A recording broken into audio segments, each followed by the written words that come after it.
আদা চা বানিয়ে দাও নিহারিকা। কাকে? নিভানকে। ছেলেটার মাথা ধরেছে মনে হয়।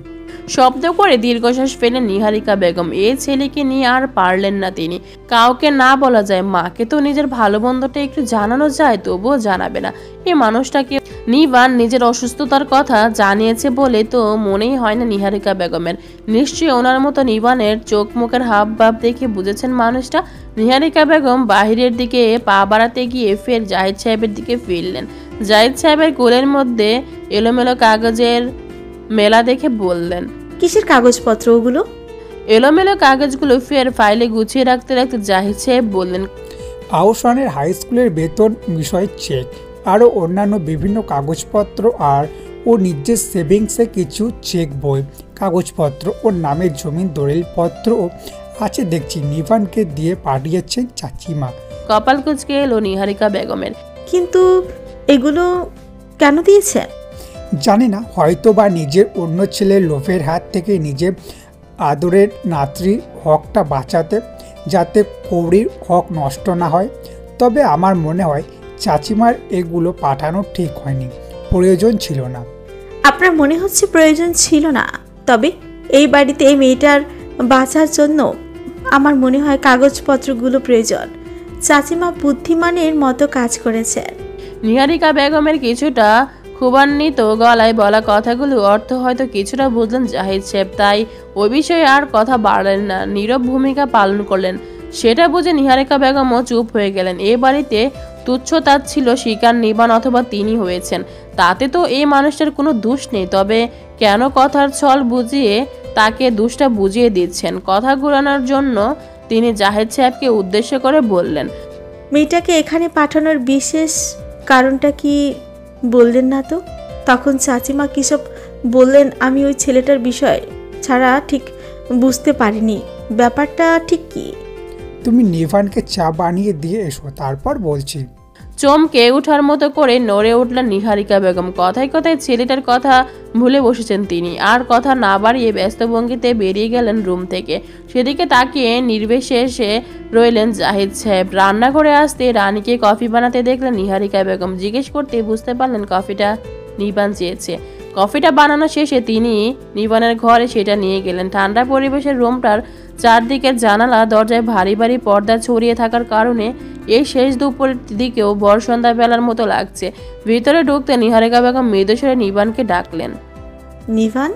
মা, আমি এখানে। গলার স্বর পেয়ে নিবানের বেডের দিকে এগিয়ে গেলেন নিহারিকা বেগম। নিবানকে মাথা চেপে ধরে বসতে থাকতে দেখে কফিটা দ্রুত বেড টেবিলের উপর রেখে ব্যস্ত ভঙ্গিতে বললেন, ও বাপু, মাথা বেশি ব্যথা করছে? আমাকে বলিসনি কেন?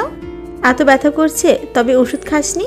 এই একটু ধরেছে মাথাটা, ব্যস্ত হওয়ার দরকার নেই, ঠিক হয়ে যাবে। একটু কি কেমন সেটা আমি বেশ বুঝতে পারছি। হয়তো তোদেরকে সময়টা ঠিকঠাক আমার দেওয়া হয় উঠে না, দিতে পারি না আমি, কিন্তু তোদের ভালো মন্দটা বোঝার ক্ষমতা তো এই মায়ের আছে, ঠিকই বুঝতে পারি আমি। কথা না বাড়িয়ে মায়ের কোলে মাথা রেখে শুয়ে পড়ল নিবান। ছেলের কালো ঘন চুলের ভারী শক্তপোক্ত মাথাটা স্কুলের মধ্যে অনুভব হতে পরাণ চড়াত করে কেঁপে উঠল নিহারিকা বেগমের। কতদিন পর ছেলেটা ওনার কোলে মাথা রেখে শুয়েছে। নিশ্চয় ছেলেটার শরীর বেশি খারাপ লাগছে। অতিরিক্ত শরীর খারাপ ছাড়াতে ছেলেটা সহজে মায়েদের সান্নিধ্যে চায় না। নিবানের ঘন কালো চুলের মধ্যে আঙ্গুল ডুবিয়ে দিলেন। হালকা নড়াচড়া করতে করতে বেশ নমনীয় গলায় বললেন, শুয়ে পড়লি যে, কফিটা খাবি না? লাগবে না, তুমি যেভাবে মাথার চুলগুলো নড়াচড়া করছো ওভাবে কিছুক্ষণ নড়াচড়া করতে থাকো, কফিটা আর লাগবে না। চাপা শ্বাস ফেলে নিবানের মাথায় চুলগুলো আলতো হাতে নড়াচড়া করতে লাগলেন নিহারিকা বেগম। হালকা রূপে পর্দার ফাঁক ঘেঁষে আসা মৃদু আলোতে নিবানের মুখটা ঠিকঠাক দেখতে পেলেন না তিনি। তবুও সে মায়া মায়া শ্যামবর্ণ মুখের দিকে নিটল নজরে তাকিয়ে রইলেন। ওনারা দুই ছেলে মেয়ের গায়ের বর্ণ বিদেশিনীদের মতো গৌর রঙা, অথচ নিবানের গায়ের রংটা শ্যামবর্ণ হলেও তার চেহারায় আলাদা অদ্ভুত এক মায়া ছড়িয়ে আছে। শক্তপোক্ত চোয়ালের গম্ভীর চোখ মুখের দিকে তাকালে আলাদা টান শান্তি অনুভব হয়। সেই মায়াটা অন্যদের গৌর রঙা মুখাবয়ে তিনি খুঁজে পান না। যদিও সকল সন্তানের প্রতি স্নেহ মমতা ওনার সমান, তাদের সবাইকে তিনি সমানরূপে ভালোবাসেন। তবে নিবানের প্রতি মায়া টানটা যেন অন্যরকম। হয়তো মা ডাকটা তিনি এ ছেলের মুখে প্রথম শুনেছিলেন, তাই নারীত্বের যে মা হওয়ার বড়সড় অনুভূতিটা তো তিনি এ ছেলে জন্ম হওয়ার মাধ্যমে লাভ করেছিলেন। তবে ছেলেটা এই মায়া মায়া চেহারাটা পেয়েছে তার বাবার চেহারার মতো। সংগোপনে দীর্ঘশ্বাস ফেলেন নিহারিকা বেগম, তবে নিষ্পলক নজর নিবানের আবাছা মুখাবয়ব থেকে সরালেন না। ডাকলেন তিনি, ও বাপু। ছোট করে ডাক শুনল নিবান। হুম। তোর তো ঠিকঠাক খেয়াল খোঁজ খবর রাখতে পারি না আমি। ও বাপু, একটা বিয়ে করে ফেল না, বয়স তো কম হলো না। নিহারিকা বেগমের কথায় নীরব থাকলো নিবান। সময় করাতে ছেলেকে উত্তর দিতে না দেখে ফের নিহারিকা বেগম বললেন, কিরে, আমি কি বলছি শুনছিস? নিবান ফের ছোট করে উত্তর দিল, হুম। কি হুম হুম করছিস? বয়স তো কত হয়েছে খেয়াল আছে? এবার একটা লাল টুকটুকি বউ এনে দে না ঘরে, যে তোর খুব খেয়াল রাখবে। আর সেটা দেখে আমি একটু নিশ্চিন্তে থাকব যে আমার ছেলেটার ভালো মন্দ খেয়াল রাখার একটা সুনিশ্চিত মানুষ হয়েছে। উত্তর দিল না নিবান। সেটা দেখে নিহারিকা বেগম মিছি মিছি বিরক্ত দেখিয়ে বললেন, কি হলো বল না, মেয়ে দেখবো। ঠান্ডা অথচ গম্ভীর গলায় বলল নিবান, আমি আমার ভালো মন্দের খেয়াল রাখতে জানি মা।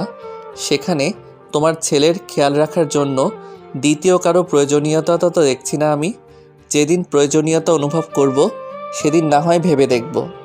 বয়স কত হয়েছে খেয়াল আছে তোর? প্রয়োজন নেই মানে কি?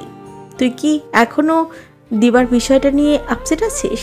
যদিও উত্তর দিতে ইচ্ছে করলো না নিবানের, কিন্তু দিবাকে সে নয়, মা তার জন্য পছন্দ করেছিল। বাড়ির খুব ভালো মেয়ে, বাড়িতেই থেকে যাবে। আর সে দিবাকে যাচাই বাছাই না করে মায়ের পছন্দ সম্মতিকেই স্বীকৃতি দিয়েছিল।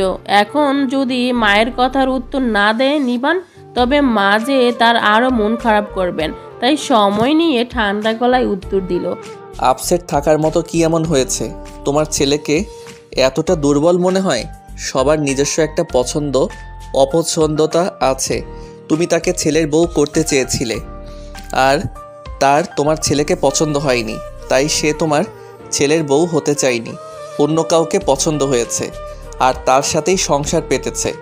That simple subject. এখানে আমাকে আপসেট থাকার মতো কি হলো?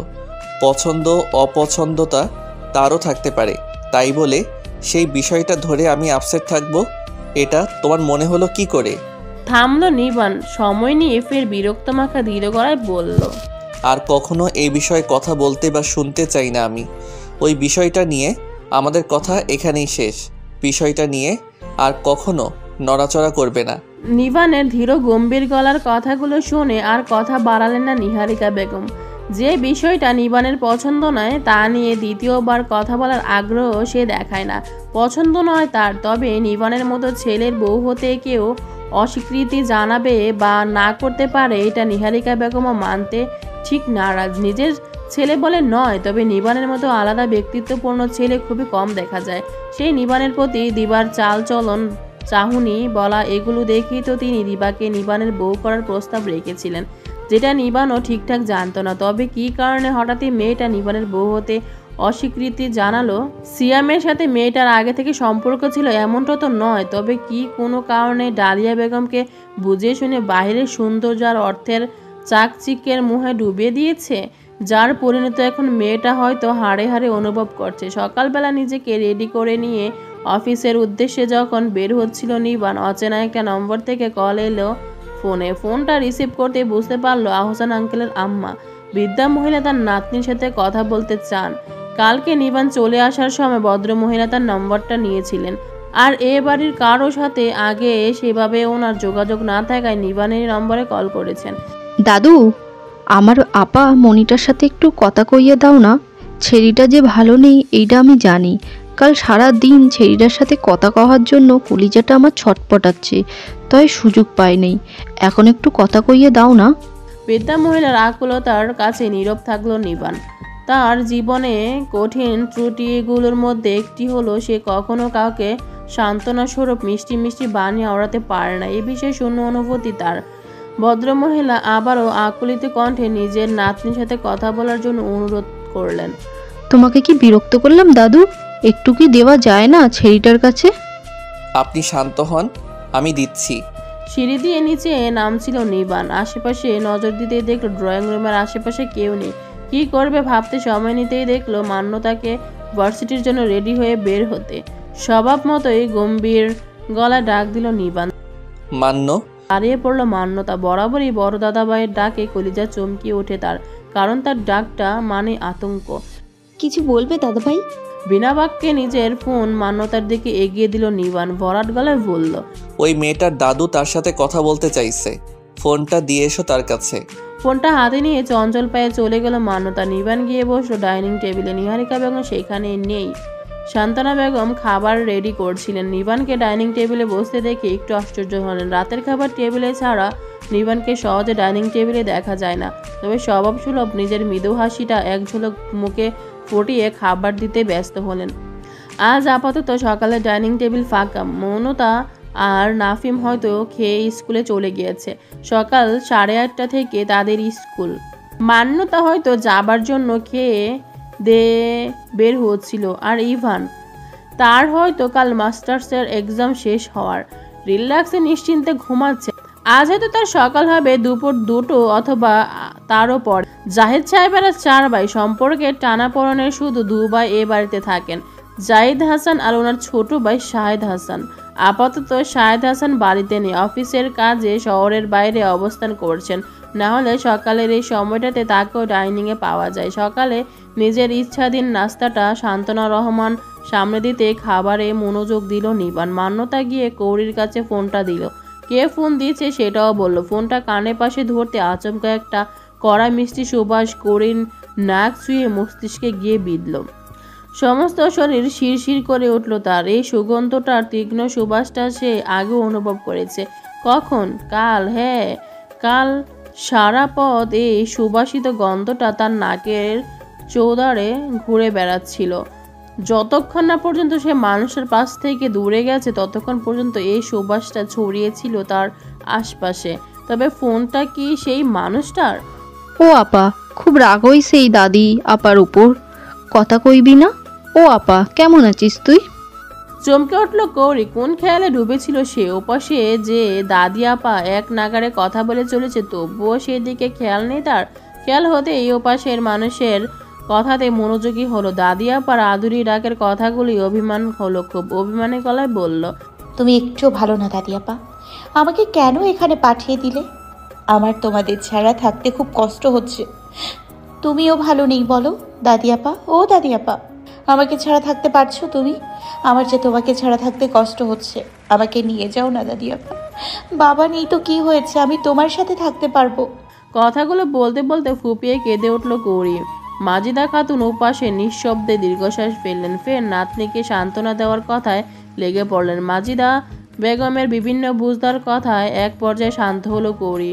ওদিকের হালচাল সম্পর্কে জিজ্ঞেস করলো, তিনি সেভাবে উত্তর দিলেন না। তবে কথা শেষ করার আগে কৌরিকে ভালোভাবে চলাফেরা করার বেশ আদেশ উপদেশ দিলেন। সংযত হয়ে ভেবেচিন্তে চলতে বললেন, যাতে পরের বাড়িতে কেউ খারাপ না বলে। যে উপদেশ নিষেধগুলো তিনি সব সময় কৌরিকে দিয়ে থাকতেন সেগুলো দিয়ে এক পর্যায়ে ফোন রাখলেন। আইফোন 14 প্রো ম্যাক্স ফোনটার একের পর এক চেঞ্জ হওয়া স্ক্রিন ফটোগুলোর দিকে তাকিয়ে রইল কৌরি। নজর ফোনের দিকে থাকলো ভাবনা তার দাদি আপার এড়িয়ে যাওয়া কথাগুলোই। তাকে এখানে পাঠিয়ে দেওয়ায় ভালো রেখেছে কি দাদি আপাকে ওই মানুষগুলো? যদিও নিজের আপনজন তারা, তবে তাদের স্বার্থপর কথাবার্তা, অতিলোভ ব্যবহার নিজের আপনজন বলে তো পরিচয় দেয় না। সেখানে ওই বৃদ্ধ দাদিটা তার ভালো আছে কি? মান্য, আমার অফিসের দেরি হয়ে যাচ্ছে, ফোনটা দাও। জলদি। গম্ভীর ভরাট গলায় ভূত দেখে লাফিয়ে ওঠার মতো চমকে উঠল কৌরি। ফোনটা হাত থেকে পড়তে পড়তে বেঁচে গেল। এরকম গম্ভীর গলা কার হতে পারে জানা ছিল না কৌরির। তাকে থাকতে দেওয়া রুমের দরজার সামনে থেকে গলার শটটা আসছে। তড়িৎ গতিতে রুমের আশেপাশে কই মান্যতা আপু তো কোথাও নেই। কাল বিকাল থেকে সারা রাত মান্যতা নামে আপুটা ছিল তার কাছে, বিদায় আপুটা সম্পর্কে একটু জানাশোনা হয়েছে তার। কিন্তু মান্যতাকে কোথাও না দেখে ফোনটা নিজে গিয়ে দেবে কি না ভেবে পেল না। তার মধ্যে নিবান আবারও ডাকলো মান্যতাকে, তবে এবার গলায় কিছুটা শান্ত তবে গম্ভীর। মান্য। নিশ্চয়ই মান্যতা ভিতরে নেই, না হলে তার এক ডাকে সাড়া দেবে না, এটা হতেই পারে না। তাই গলার স্বরটা নরম করে রুমে যে আছে ফোনটা নেওয়ার জন্য তাকে উদ্দেশ্য করে মান্যতাকে ডাক দিল সে। ফের মান্য ডাকটাই উঠে দাঁড়ালো কৌরি, চঞ্চল পায়ে এগিয়ে গেল ফোনটা দেওয়ার জন্য। পর্দার ফাঁক থেকে ফোনটা বাড়িয়ে দাঁড়িয়ে রইল কৌরি, অথচ ফোনটা ধরলো না কেউ। ক্ষীণ সময় পার হওয়ার পর কথা বলতে উদ্যক্ত হলো কৌরি, তার আগেই ছু মেরে হাত থেকে ফোনটা নিয়ে ধপাধপ পা ফেলিয়ে কেউ চলে গেল। আশ্চর্য হলো কৌরি, মনে হলো ফোনটা নেওয়ার অপেক্ষার জন্য তাকে অপেক্ষা করে সুদ নেওয়া হলো। অদ্ভুত মানুষ তো। বিশাল বড় দোতলা বাড়িটা এখন ফাঁকা, কোথাও কোনো শব্দ নেই। বাড়ির ছেলে মেয়েগুলো বাড়িতে না থাকলে এই নীরব পরিবেশটা বিরাজ করে। তরকারির শেষ বাটিটা ডাইনিং টেবিলের উপর রেখে ধপ করে একটা চেয়ার টেনে বসে পড়ল সান্তনা বেগম। সকালবেলা থেকে একজন একজন করে খাওয়াতে খাওয়াতে তিনি প্রায় ক্লান্ত হয়ে পড়েছেন। ঠিক ক্লান্ত নয়, হাঁপিয়ে ওঠেন। বড় ভাইয়ের অসুস্থতার জন্য বড় ভাবি এই সময়টা রান্না করে থাকতে পারে না, দিতে পারেন না। যদিও চেষ্টা করেন, তবে রানী সব কিছু গুছিয়ে দিল। এই সকালের সময়টায় বারবার উপর নিচ করে ছেলে মেয়েদের ডেকে তুলে রেডি করে একের পর একজনকে খাইয়ে বের করে দিতে দিতে তিনি হাঁপিয়ে ওঠেন। মেয়েটা ওনার কথা মোটামুটি শুনতে মানতে চাইলেও ছেলেটার যে বাহানা বাজির শেষ নেই। নিজ ইচ্ছায় কখনো ঘুম থেকে উঠবে না, তাকে ডেকে ডেকে পাগল প্রায় হয়ে যাওয়ার পর উঠবে। ক্লাস 4-এ পড়া ছেলে এখনও নিজে একা ব্রাশ করবে না, নিজ হাতে খাবে না, সমস্ত কাজগুলো নিজে করবে না। তিনি করিয়ে দিতে গেল অজুহাত আর বাহানার শেষ নেই।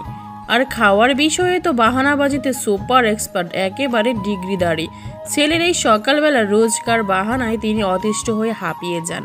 তার উপর এক একজনের school college varsity office time আলাদা হওয়ায় সকালবেলার নিয়ম করে একসাথে খাওয়া হয়ে ওঠে না।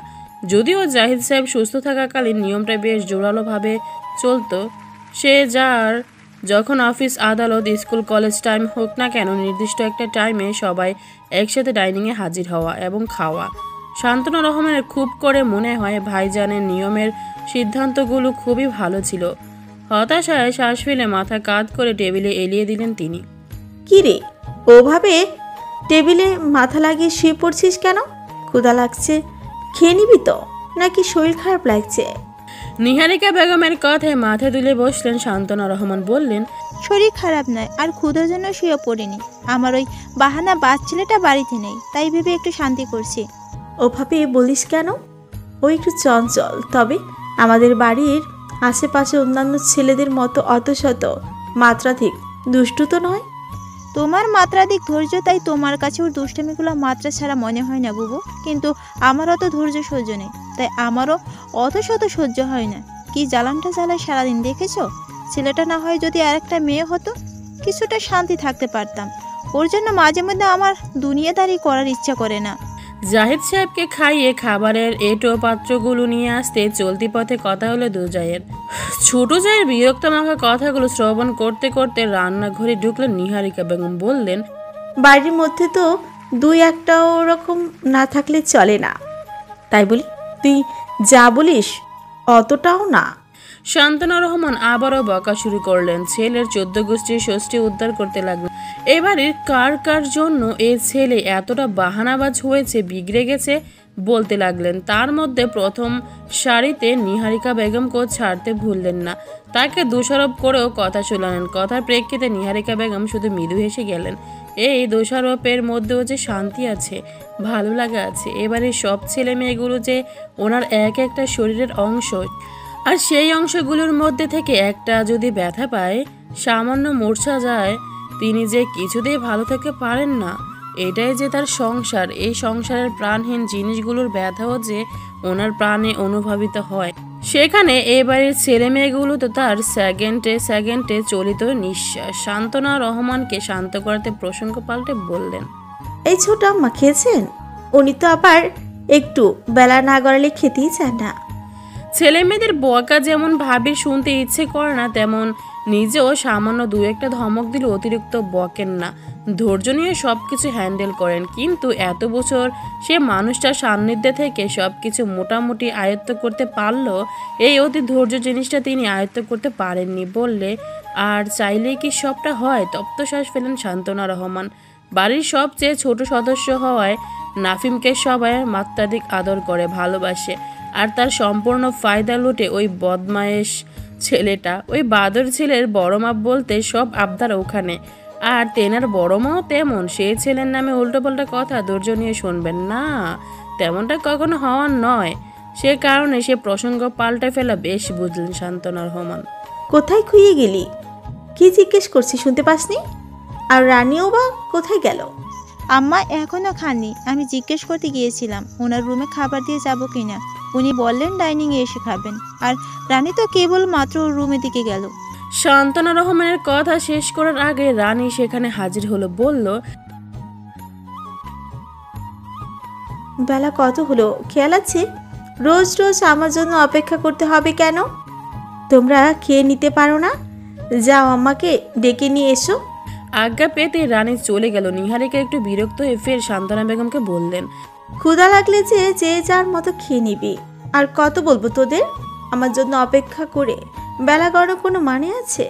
শান্তনা বেগম মাথা উঁচু করে এবার চেয়ারে শটান হয়ে বসলেন, বললেন, তোমার জন্য অপেক্ষা করি কে বললো? তুমি তো মানুষ নাও, যন্ত্র। তোমার আবার ক্ষুধা, ঘুম, ব্যথা, খারাপ লাগা, ভালো লাগা আছে নাকি? এগুলো আমরা জেনেও তোমার জন্য অযথা অপেক্ষা করতে পারি? তোমার মতো যন্ত্রের জন্য অপেক্ষা করতে আছে নাকি? রান্নাঘরের এটো জিনিসগুলো ধুয়ে ডাইনিংয়ে এলেন নিহারিকা বেগম। শান্তনা বেগমের মাথায় হাত বুলিয়ে বললেন, রেগে যাস কেন? আচ্ছা, আমি অপেক্ষা করতে বলে ভুল করে ফেলেছি, ক্ষমা কর আমাকে। যাই হোক, রাগারাগি পরে করিস, বেলা অনেক গড়িয়েছে, এবার তো খেতে শুরু কর। চেয়ার টেনে বসতে গিয়ে হঠাৎই কৌরির কথা মনে হলো ওনার। ফের ব্যস্ত ভঙ্গিতে বললেন, মেয়েটা খেয়েছে? হঠাৎ খেয়াল হলো না শান্তনা বেগমের, বললেন, কোন মেয়েটা? কৌরি? সকালের এত ব্যস্ততায় মেয়েটার কথা তো ভুলেই বসেছিলেন শান্তনা বেগম। কাল একটা নতুন সদস্য যে তাদের বাড়িতে এসেছে এটা তো মনেই ছিল না ওনার। মুখটা অসহায় ভঙ্গিমা করে নিহারিকা বেগমের দিকে তাকালেন তিনি, যাতে যা বোঝার বুঝে নিলেন নিহারিকা বেগম। তবুও কৈফিয়তের স্বরে শান্তনা রহমান বললেন, বিশ্বাস করো বুবু, আমার মেয়েটার কথা একটু বলতেও খেয়াল ছিল না। না হলে। কথা শেষ করতে দিলেন না নিহারিকা বেগম। দু বাচ্চার মা হয়ে গিয়েছে, অথচ শান্তনা সেই সদ্য এ বাড়িতে আসা কিশোরীর মতোই অবুঝ রয়ে গেছে। অবুঝ থাকারই তো কথা। মেয়েটার মনে যে মার পেচ নেই। এত বছর সংসারে কত জঞ্জাট, উত্থান পতন গেছে, তবুও মেয়েটা আগে যেমন সহজ সরল ছিল এখনো তেমনটাই আছে। তিনি বললেন, এখানে বিশ্বাস অবিশ্বাসের কি হলো? আমি তোকে চিনি না নাকি জানি না, খেয়াল না থাকতেই পারে। আমারও তো মেয়েটার কথা খেয়াল ছিল না, তাই বলে কি সেটা অন্যায় হয়ে গেল? বিশ্বাস অবিশ্বাসের কথা নয়, তবে মেয়েটার কথা তো খেয়াল রাখা উচিত ছিল, সেটার জন্য বললাম। শান্তনা রহমানের ছোট মুখ করে বলা কথাটা শুনে নিহারিকা বেগম সংগোপনের দীর্ঘশ্বাস ফেলেন। মেয়েটা এরকমই, তার ছোট ভুলগুলো তার অনেক বড় সড়ো ত্রুটি মনে হয়। মাঝে মাঝে অন্যায় ভেবেও তো আফসোস করে। নিহারিকা বেগম হাজার বুঝিয়ে পারেন না, অথচ সেই সান্ত্বনার সামনে দিয়েও আরও আরেক যা ওনার কত ত্রুটি করে চলে গেল, সেটা থেকেও শিক্ষা নিল না মেয়েটা। বরাবরই ওনারই আদর্শ চালচলনকে আঁকড়ে ধরে থাকার চেষ্টা করছে শান্তনা। শান্তনা বেগমের কাঁধে হাত রাখলেন তিনি, ফের শান্তনা স্বরূপ বললেন, আচ্ছা ঠিক আছে, সামান্য বিষয় নিয়ে মন খারাপ করে মুখ ছোট করার মতো কিছু হয়নি, আমি দেখছি। নিহারিকা বেগম কৌরিকে ডাকতে ছুটলেন, সেদিকে তাকিয়ে রইলেন শান্তনা রহমান। কবে যে উনিও একটু সব দিক দিয়ে সবার খেয়াল দেন রাখতে পারবেন কে জানে। এক ছেলে নিয়েই যেখানে তিনি ধৈর্যহারা হয়ে পড়েন, ছেলে কাছে থাকলে তার বাহানায় নিজেকে ভুলতে বসেন, সেখানে সবার খেয়াল খোঁজখবর রাখা সত্যি কি সম্ভব? তাহলে নিহারিকা নামক নারীটা পারে কি করে অসুস্থ স্বামীকে সামলে এবারে সকল ছেলেমেয়ের আবদার চাওয়া পাওয়া পূর্ণ করতে? যেখানে তিনি শান্তনা রহমান এক ছেলের বাহানা বাজিতে কাতর হয়ে পড়েন, পারেন কি করে গোটা সংসারের ভালো মন্দ সব কিছু এক হাতে সামলিয়ে ওই একটা নারী মস্তিষ্কে সবার খোঁজ খেয়াল রাখতে? ভাবির মতো তিনি হতে পারবেন কিনা জানা নেই, তবে ওই গুণী নারীটির মতো হওয়ার সাংঘাতিক লোভ ওনার। বরাবর ওই গুণী নারীটির মতো ওনার গুণে গুণান্বিত হতে চান তিনি। জানালার গ্রিল ধরে নিজের জীবনের এলোমেলো হয়ে যাওয়া সমীকরণগুলো নিয়ে ভাবনায় ডুবে আছে কৌরি। কাল সে কোথায় ছিল আর কোথায় আজ।